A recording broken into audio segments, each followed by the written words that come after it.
구약성경 스가랴 1장 우리 13절부터 17절입니다.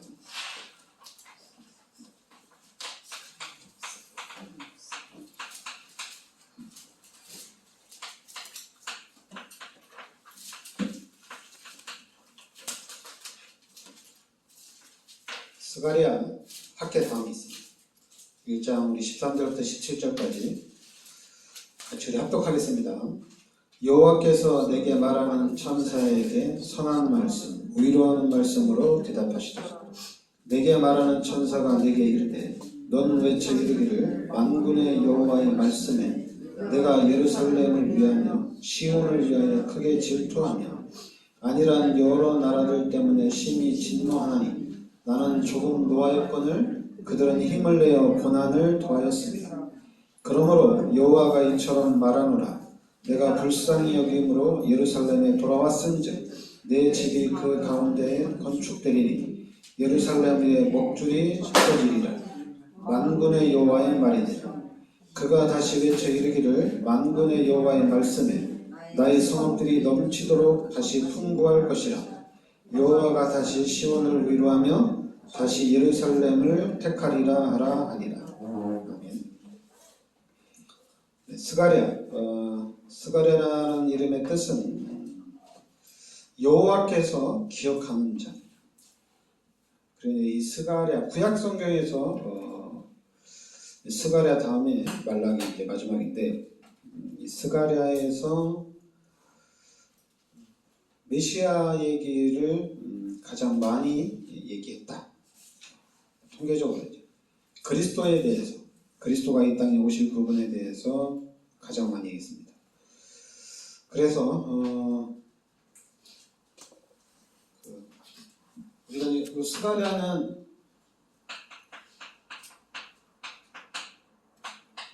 전체적으로 보면 메시아에 관한 게 제일 많아요. 스가랴 3장 8절에 스가랴 3장 8절에 거기에 보면 싹이 나오는데 그 싹이 바로 그리스도를 말하는 겁니다. 그리고 이제 여기에는 여호와의 종으로 나오고 그리고 이제 스가랴 6장 12절에도 싹이 나옵니다. 싹이 나오는데 여기에서는 스가랴 3장 8절에서는 여호와의 종으로 나오고 그래서 스가랴 6장 12절에서는 싹인데 이거는 사람이라고 얘기합니다. 사람이다. 그리스도가 이 땅에 오셨는데 사람이다. 그리고 이제 스가랴 6장 13절에는 스가랴 6장 13절에는 왕으로 오신 예수, 제사장으로 오신 예수를 얘기합니다. 왕으로 오시고 제사장으로 오시고 그리고 이제 스가랴 11장 12절 13절에는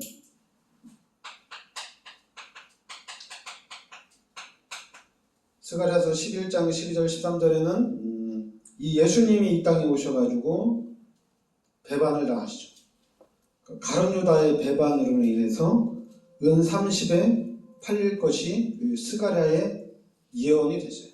근데 그대로 됐죠. 예수님이 제자들 가룟 유다를 12사도 중에 한 명인 가룟 유다에게 배반을 당해서 그것도 이제 은 30에 팔립니다.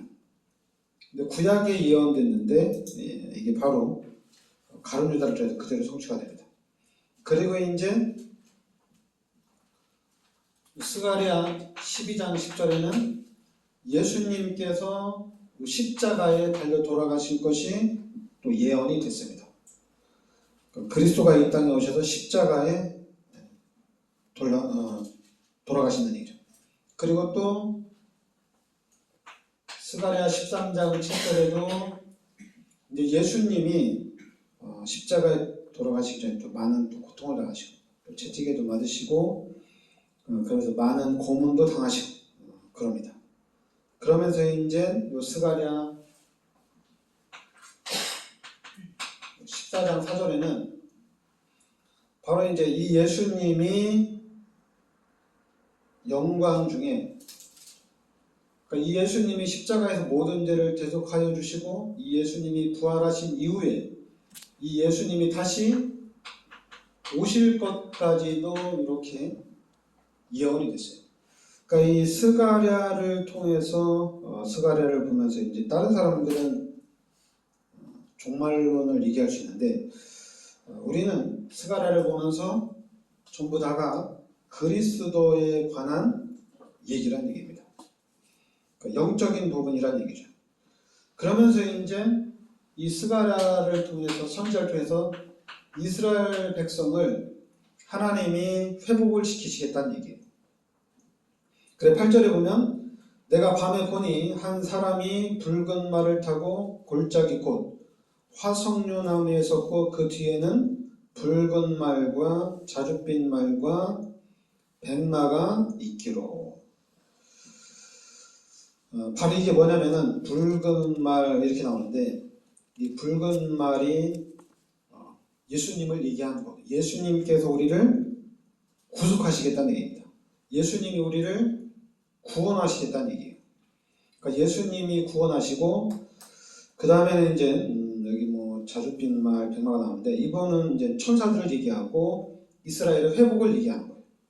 하나님이 구약 시대에 이미 예수님을 통해서 그리스도를 통해서 이스라엘 백성들을 구속하시고 이 그리스도를 통해서 이스라엘을 하나님의 축복을 회복시켜 나가겠다는 얘기입니다. 그러면서 이제 스가랴 1장 13절 14절에 보면은 여호와께서 내게 말하는 천사에게 선한 말씀, 위로하는 말씀으로 대답하시더라. 내게 말하는 천사가 내게 이르되 너는 외쳐 이르기를 만군의 여호와의 말씀에 내가 예루살렘을 위하며 시온을 위하여 크게 질투하며. 바로 스가랴 우리 1장 13절 14절에 바로 예수님을 통해서 우리를 구원하시고 여기 이제 질투한다고 나오죠. 질투한다는 얘기는 뭐냐면은 하나님께서 우리를 너무 사랑하신다는 얘기입니다. 너무 많이 사랑하신다는 얘기. 그러니까 이 부분에 하나님의 사랑이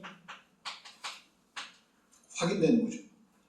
그러면서 이제는 15절에 보면 안일한 여러 나라들 때문에 심히 진노하나니 나는 조금 노하였거늘 그들은 힘을 내어 고난을 더하였습니다. 그러니까 계속해서 이스라엘을 박해하는 나라들을 얘기하는 거예요. 이스라엘을 박해하고 이스라엘들을 핍박하는 이 사람들은 하나님이 그냥 두지 않는다는 얘기입니다. 하나님께서 큰 진노를 내리신다는 얘기예요. 그러니까 여러분들이 스가랴 1장 15절에 지난주에도 있죠. 학계도 그랬죠. 하나님이 제대로 신앙생활 안 하는 이제 선지자들, 제자들은 하나님이 벌하신다는 얘기입니다. 그것도 이제 바벨론을 통해서 또 그 당시에 페르시아를 통해서 하나님이 벌하신다는 얘기예요. 그러니까 학계 선지자가 아니 걔네들은 더 타락했는데 왜 걔네들도 벌하지 않겠냐 얘기하니까 그들도 하나님이 벌하시겠다는 얘기입니다. 악한 사람들을 통해서 잘못된 길로 가는 완전히 잘못된 길이 아니죠. 완전히 타락을 한 거죠. 이 사람들을 하나님이 벌하시겠다는 얘기입니다. 그리고 그들도 악한 자들도 하나님이 벌하시겠다는 얘기예요. 하나님이 그냥 안 두겠다는 얘기죠. 그러니까 여러분들이 그래서 이제 스가랴 1장 16절 17절에 여러분들이 이 말씀을 보면은 그러므로 여호와가 이처럼 말하노라 내가 불쌍히 여김으로 예루살렘에 돌아왔은즉 내 집이 그 가운데에 건축되리니 예루살렘에 먹줄이 쳐지리라 만군의 여호와의 말이니라. 그가 다시 외쳐 이르기를 만군의 여호와의 말씀에 나의 성읍들이 넘치도록 다시 풍부할 것이라. 여호와가 다시 시온을 위로하며 다시 예루살렘을 택하리라 하나니라. 그러니까 하나님께서 이스라엘 백성들에게 돌아온 거죠. 그러니까 돌아와서 이스라엘 백성들을 하나님이 회복하시겠다는 얘기입니다. 그러면서 먹줄을 치리라는 얘기는 성전을 다시 재건하겠다는 얘기죠. 성전을 다시 재건하고 하나님께서 다시 축복해 주시겠다는 얘기입니다. 그래서 이 부분은 궁극적인 회복을 얘기합니다. 그러니까 학계도 그렇고 스가랴도 그렇고 이스라엘 백성들이 잘못된 길로 가니까 하나님이 벌하시는 거예요. 근데 하나님이 벌하셨다가 하나님이 다시 회복을 시키는 그 부분에 대한 반복이거든요. 그래서 구약은 솔직히 지난주에 이제 학계라 또 이번 주에 스가랴 보지만은 구약은 계속 반복입니다. 잘못하면 하나님이 벌 주고 그래 좀 있다가 이제 또 하나님이 다시 회복시켜주고 하나님이 그렇게 계속 왔다 갔다 하는 거예요. 그러니까 여러분들이 그러니까 이제 그러면 하나님을 이상하게 볼 수가 있거든요. 근데 이제 여러분도 똑같잖아요. 좀 안전하게 있다가 이렇게 이제 안전하게 생활하다 무슨 일 딱 닥치면은 하나님 막 부르자는 얘기죠. 하나님 의지하고 막 기도하자는. 기도하면은 응답이 오고 또 응답이 오면은 또 느슨해지잖아요. 느슨해집니다. 근데 이 구약에도 그렇고 우리 기독교인의 신앙생활이 항상 그래요. 항상 종교 생활을 벗어나지 못해요. 근데 그 원인은 다른 데 있는 게 아니라 그 원인은 여러분 구약의 스가랴에서 하나님이 그리스도를 이 땅에 보내주시고 그리스도께서 십자가에 달려 돌아가시고 그리고 이 그리스도께서 우리를 구원하실 것이다. 이게 예언이 됐잖아요. 이거죠. 근데 이것이 구약에 예언됐는데 신약에 와서 이 말씀이 성취가 됐어요. 참 대단한 거죠. 예수님이 오시기도 전에 예수님이 와서 고통을 당하고 예수님이 은 30에 팔릴 것까지도 구약의 선지자들을 통해서 예언이 됐다는 얘기입니다. 그래서 예언된 그대로 예수님이 십자가에 달려 들어가시고 은 30에 팔리고 그대로 성취가 됐거든요. 그렇다면은 그러니까 여러분들이나 저나 다른 데 팔리면 안 돼요. 다른 데 팔리면 안 되고 왜냐하면 자꾸만 우리가 이제 예수를 믿잖아요. 우리가 예수를 믿는데 은연중에 그런 생각이 나자는 얘기죠. 예수를 믿는데 하나님 왜 나 축복 안 해줍니까? 이런 생각 다 나거든요. 그리고 예수를 믿는데 왜 하나님이 증거를 안 줄까? 내가 예수를 믿으면 절대 주권이 하나님께 있고 하나님이 내 마음속에 항상 함께 하시기 때문에 나의 모든 일이 형통한 거 아니야? 자꾸만 이제 그런 생각을 하다 보면 어떻게 돼요? 하다 보면은 하나님이 매일같이 증거를 주면은 변하지 않겠죠.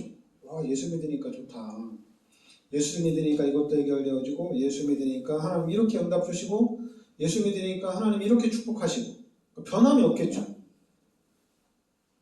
그러니까 저는 목사니까 생각을 해야 돼요. 왜냐하면 설교자이기 때문에 생각을 하고 묵상을 해야 돼요. 근데 여러분들도 생각을 하셔야 돼요. 여러분들이 요 예수를 믿고 받은 축복이 무엇인가? 이거는 생각을 해야 돼요. 여러분이 예수 믿고 받은 축복이 무엇인가 생각을 해야 됩니다. 그러면은 일단 가장 큰 것이 예수님이 십자가에서 나의 모든 죄를 대속해 주시고 예수님이 죄에서 나를 구원해 주신 거죠. 이게 가장 큰 거죠. 일단 여기부터 시작을 해야 돼요.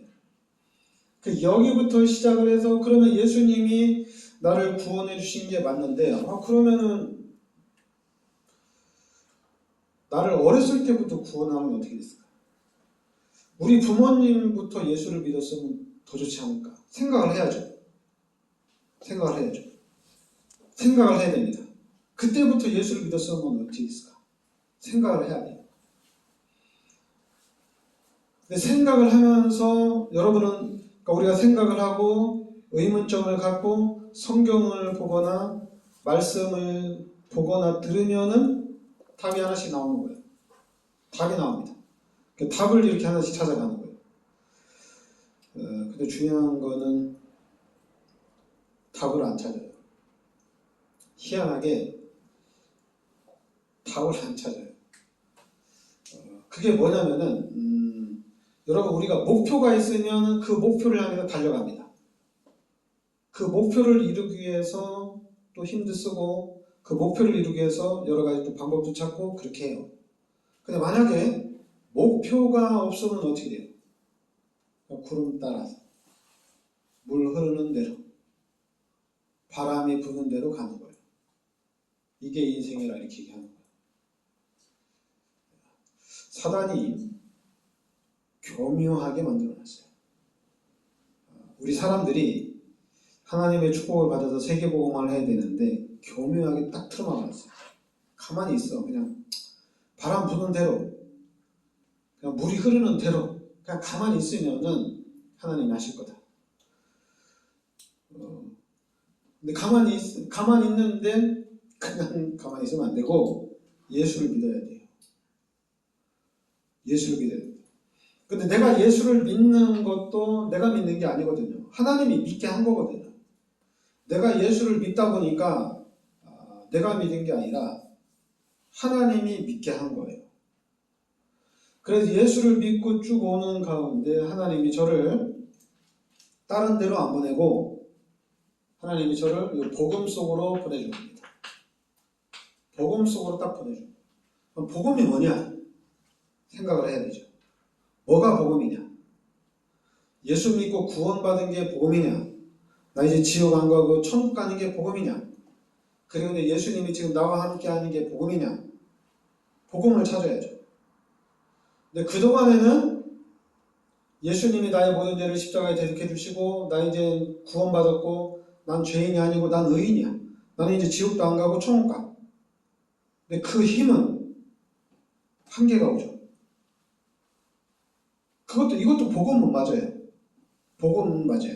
근데 이 복음은 십자가 복음, 그리고 내가 이제 죄인이 아닌 나는 의인인 복음, 그리고 난 지옥 안 가고 천국 가는 이 복음은 세계 복음화를 못합니다. 올라가지 못해요.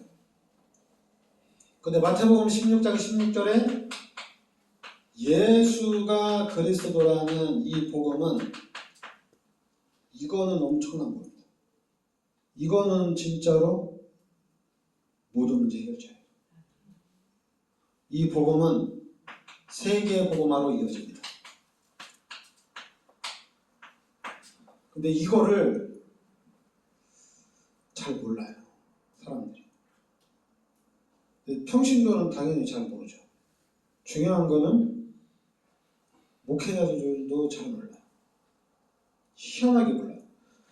그래서 항상 우리가 성경을 볼 때도 그리스도로 봐야 되고 우리는 항상 이 그리스도를 정확하게 붙잡고 가야 되는데 근데 그 말 자체를 잘 몰라요. 그래서 가장 편하게 그리스도를 어디다 비유하면은 그냥 돈으로 생각하면 돼요. 돈 모든 문제 해결자입니다. 이 세상에서 돈 가지고 안 되는 거 없어요. 다 됩니다. 똑같아요. 우리 기독교인들은 그리스도가 모든 문제 해결자입니다. 그래서 여러분들이 그리스도를 붙잡고 가야 돼요. 근데 이 그리스도가 있어야 할 자리에 자꾸만 돈이 들어올 수도 있고 그리스도가 있어야 할 자리에 자꾸만 성공이라는 것이 들어올 수가 있어요. 왜냐면 우리가 세계복음화를 해야 되니까 세계복음화를 하려면 성공해야 될 거 아니에요. 세계복음화를 하려면 돈이 있어야 될 거 아니에요. 아니 그리스도만 붙잡고 세계복음화를 어떻게 하냐 이거. 근데 이 부분에서 이걸 이겨야 돼요. 그리스도만 붙잡고 있으면 세계복음화 된다는 얘기입니다. 그럼 사람들은 그렇게 얘기를 할 거예요. 아니 네가 그리스도만 붙잡고 있으면 인도네시아 성경 어떻게 하냐고. 성경 하려면 돈이 있어야 되는데 얘기할 거 아니에요. 그래도 흔들리면 안 돼요. 그리스도만 있으면 인도네시아 선교할 수 있어요. 인도네시아 선교 돈 가지고는 절대로 못합니다. 절대로 못해요. 인도네시아가 지금 90% 가까이 모슬렘인데 여기를 기독교 국가로 바꾸려면은 그리스도로만 가능합니다. 일단 그냥 우리가 일반적으로 생각해도 돈 많은 사람은 인도네시아가 더 많아요. 한국보다 돈 많은 사람, 한국의 최고의 부자들보다 인도네시아 부자가 돈이 더 많아요. 그러니까 돈 가지고는 또 안 되는 부분이 너무 많아요. 근데 이제 그리스도 가지고는 이게 가능합니다. 그래서 여러분들이 그리스도를 잡아야 돼요. 자꾸만 내가 그리스도 붙잡고 내가 이제 축복받아서 내가 경제응답 받고 내가 성공을 해서 내가 이제 세계복음화 일꾼이 돼야 되겠다. 이런 생각들을 가지고 있는데 이걸 깨트려야 돼요. 그렇게 해가지고는 세계복음화 절대 못해요. 왜냐하면 계속 막히게 돼 있어요. 그럼 여러분들은 아예 그냥 다 버려야 돼요. 예수 믿지 말고 예수 믿는다고 얘기하지도 말고 교회 다닌다고 얘기하지도 말고 뭐 복음 깨닫다고 얘기하지도 말고 그냥 육신적으로 살아야 돼요. 그 진짜 열심히 해야 돼요. 그래야지 성공할 수가 있어요. 자꾸만 예수 믿고 기도했더니 내가 이제 성공을 했다. 교회 다니는 사람들 중에 예수 믿고 기도해서 성공했다고 간증하는 사람들은 다 가짜예요. 다 거짓말이에요. 그 사람들 그렇게 얘기해요. 그냥 입 바른 소리로 그렇게 얘기하거든요. 나 기도해가지고 내가 응답받고 내가 예수 믿고 내가 정말 교회에 이렇게 헌신하면서 하나님 나에게 이렇게 30배, 60배, 100배 축복해줬다. 이렇게 간증을 하거든요. 근데 그거는 그러니까 경제 축복받은 사람, 성공한 사람들의 간증은 다 거짓말이에요. 자기가 육신적으로 잘해가지고 경제에 이렇게 그 정도 올라간 거고 자기가 육신적으로 노력했기 때문에 성공을 한 거예요. 그 정도까지. 근데 그 사람들은 이제 거기다 하나를 더 붙인 거거든요. 거기다 기독교인들이 좋아하는 예수 믿는 사람들이 좋아하는 기도해서 그리고 또 복음 깨달아서 교회 다니면서 이렇게 축복해줬다 이렇게 얘기합니다. 근데 그게 실제라면 달라지겠죠. 실제가 아니거든요. 그러니까 변하지 않는 거예요. 예수 믿는 사람들이 변하지 않는 거예요. 특히 성공했다고 하는 사람들, 목회자들, 중직자들이 안 바뀌는 거예요. 안 바뀌는 이유는 그러니까 제가 여러분들한테 솔직하게 얘기하거든요. 종교 생활에 딱 빠졌기 때문에 그래요. 종교를 딱 벗어나야 되는데 그럼 종교 생활을 벗어날 수 있느냐?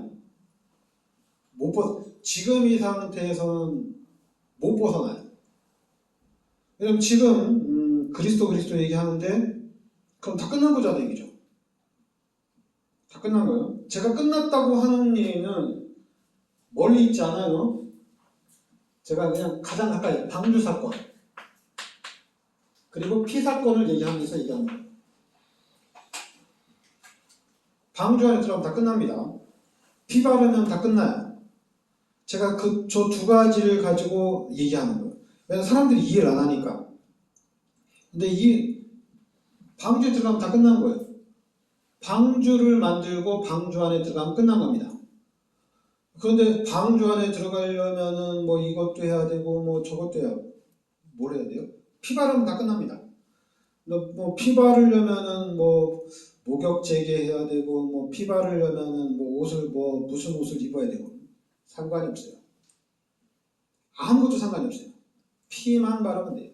옷이 빨간색이든 노란색이든 흰색이든 까만색이든 어떤 사람은 그럴 거예요. 뭐 흰색 옷 입고 발라야 된다. 어떤 사람은 뭐 검은색 옷 입고 발라야 된다. 그래야지 그 피가 효과가 나타난다. 다 똑같아요. 말하는 사람은 어떤 사람의 행위를 통해서 달라진다고 하지만은 하나님은 그건 중요하지 않아요. 피 바르면 돼요. 그리고 하나님이 물로 심판할 텐데 뭐 방주를 짓는 사람이 뭐 목욕제기 하고 와서 방주를 만들어야 된다. 하는 방주를 만드는 사람들은 거룩해야 된다. 방주를 만드는 사람은 죄 지은 사람은 회개하고 방주를 만들어야 된다. 배 만드는데 기술자가 가서 만들면 되는 거죠. 안 그래요? 상관이 없잖아요, 얘기죠. 근데 희한해. 기독교만 그래요. 기독교만 너 죄졌지? 너 예배 드리면 넌 그 예배가 아니야. 회개하고 막 이러고. 희한하죠, 그죠? 기독교만 색깔이 희한해요. 그러다 보니까 중요한 것을 계속 놓치는 거예요. 그러니까 여러분들은 예수를 믿어야 됩니다. 진짜요. 예수를 믿어야 돼요. 이 예수를 믿는 믿음 가지고 세계복음화가 이루어지는 겁니다. 그리고 우리는 그리스도가 모든 문제 해결자 맞습니다.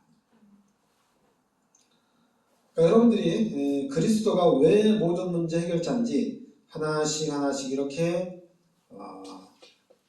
벽돌을 쌓아가야 됩니다. 그래서 어느 날 집이 완성이 됩니다. 아, 이래서 그리스도가 모든 문제 해결자구나. 그러면은 이제 누가 공격을 하더라도 절대 흔들리지 않아요. 좌로나 우로나 치우치지 않습니다. 그래서 이제 그리스도를 언약 잡은 사람들을 중심으로 해서 세계복음화가 실제적으로 되어지는 거예요. 그러니까 여러분들은 세계복음화 사람들이에요. 세계복음화 누가 하느냐? 예수 믿는 사람이 하는 겁니다. 그리고 좀 더 구체적으로 누가 하느냐? 예수가 그리스도라는 이 언약을 잡은 사람이 하는 겁니다. 기도하겠습니다. 하나님, 이스라엘 백성들이 우상 가운데 빠져서 하나님이 이스라엘 백성들을 벌하셨고 또 하나님이 이제는 돌아오셔서 이스라엘 백성들을 포로에서 해방하시고 이제 하나님의 언약과 이 하나님의 말씀 속으로 인도하심을 봅니다. 분명히 지금도 하나님은 살아계셔서 이 언약 가운데 있는 저희들을 통해서 하나님이 이 지역과 민족과 세계 복음화의 문들을 하나님께서 열어나가실 줄 믿습니다. 우리가 그 하나님을 정확하게 붙잡고 우리가 하나님을 믿는 믿음을 가질 수 있게 하여 주시옵소서. 그래서 그 믿음과 그리스도의 언약 붙잡고 지역과 민족과 세계를 살리는 참 하나님의 참 예수 믿는 증인이 되게 하여 주시옵소서. 예수 그리스도 이름으로 기도하옵나이다. 아멘.